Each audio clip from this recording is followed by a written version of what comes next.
Selamat ketemu kembali dengan teman-teman pengacara Batak Tebal Langsung. Saya tertarik menyampaikan dalam dialog ini kepada sahabat menyangkut hubungan hukum dan politik. Topik ini saya buat sahabat dengan melihat situasi dan fenomena menjelang pemilihan presiden tanggal 14 Februari 2024 yang akan datang. Suasana politik kita semakin hot-hotnya sahabat-sahabat. Sehingga untuk didiskusikan, dicermati dan diamati dan dibicarakan akan sungguh sangat menarik. Dalam debat sahabat-sahabat kita sering melihat banyak isu-isu yang dilontarkan. Tentu isu berbeda dengan soal-soal atau sengketa-sengketa hukum. Saya kembali kepada topik pembicaraan sahabat. Apakah hubungan politik dan hukum? Pertanyaan ini yang akan saya uraikan kepada teman-teman sahabat agar kita bisa melihat sesuatu yang dilontarkan dalam situasi kampanye ini. Apakah dia politik, isu politik, apakah dia persoalan hukum atau isu hukum? Oleh karena itu sahabat, kita menyampaikan bahwa politik tidak dapat dipisahkan dari hukum. Dan sebaliknya, hukum tidak dapat dipisahkan dari politik.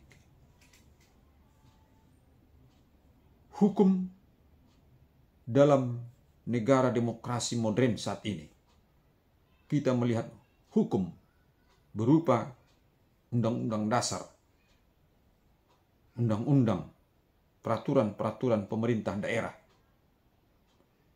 adalah produk politik.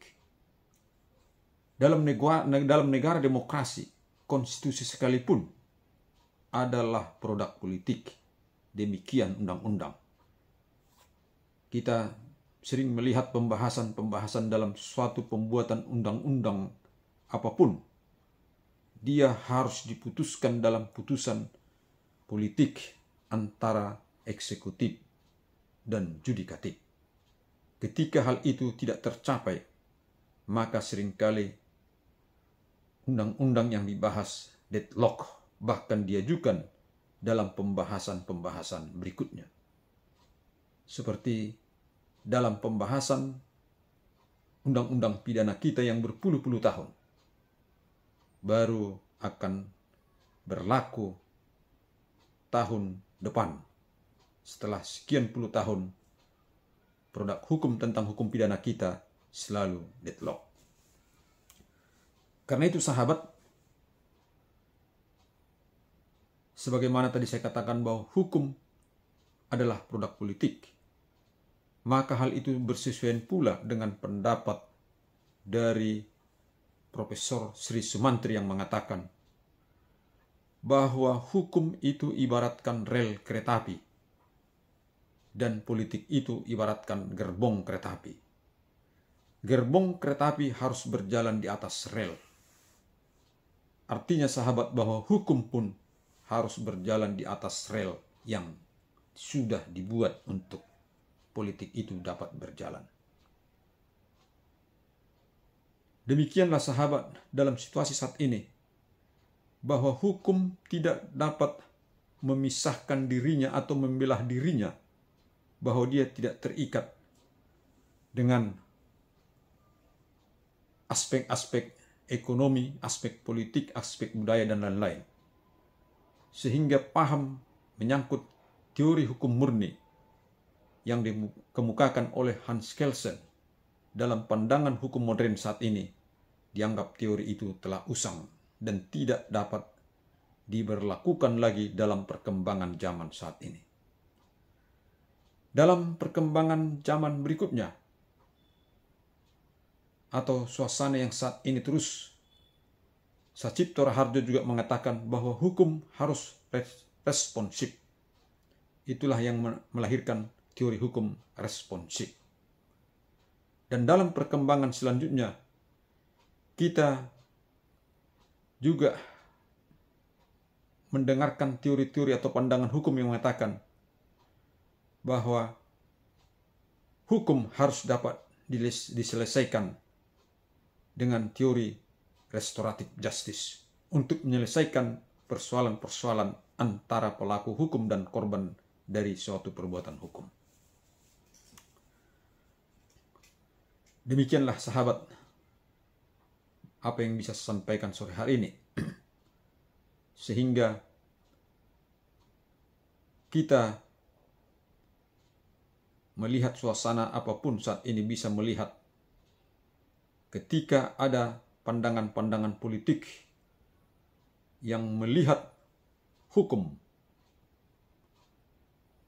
seperti dalam kekelaman atau mengalami kebuntuan, maka hal itu tentu dimaksudkan agar hukum itu dapat berjalan untuk mencapai tujuannya. Karena di dalam politik hukum itulah sebagai keputusan politik dibuat apa yang menjadi tujuan hukum, yaitu mencapai keadilan, kepastian hukum, dan kemaslahatan.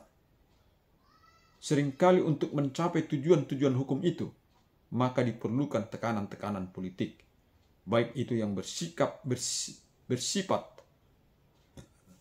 di dalam koridor-koridor yang ditentukan oleh hukum, bahkan cenderung kali ada desakan-desakan di luar koridor-koridor hukum itu sendiri. Bahkan dalam perkembangan sosial media saat ini sahabat, kita seringkali melihat bahwa agar hukum itu dapat mencapai tujuannya, memberikan keadilan, kepastian hukum, dan kemaslahatan bagi masyarakat, acap kali sering dilakukan dengan tekanan-tekanan di berbagai sosial media. Itulah yang sering kita dengar dengan adagium, no viral, no justice. Kesimpulannya sahabat, bahwa hukum yang terdiri dari produk-produk undang-undang, peraturan pemerintah, peraturan-peraturan lainnya, tidak dapat dipisahkan daripada politik. Politik yang berjalan tanpa hukum, maka politik itu akan menjadi kacau balau. Dan hukum tanpa politik, maka seringkali hukum itu stagnan, tidak berjalan dan tidak mencapai juga tujuannya, memberikan keadilan, kepastian hukum, dan kemaslahatan. Itulah hubungan hukum dan politik yang pada saat demokrasi saat ini dirasakan perlu untuk mensejahterakan masyarakat, bangsa, dan negara. Terima kasih.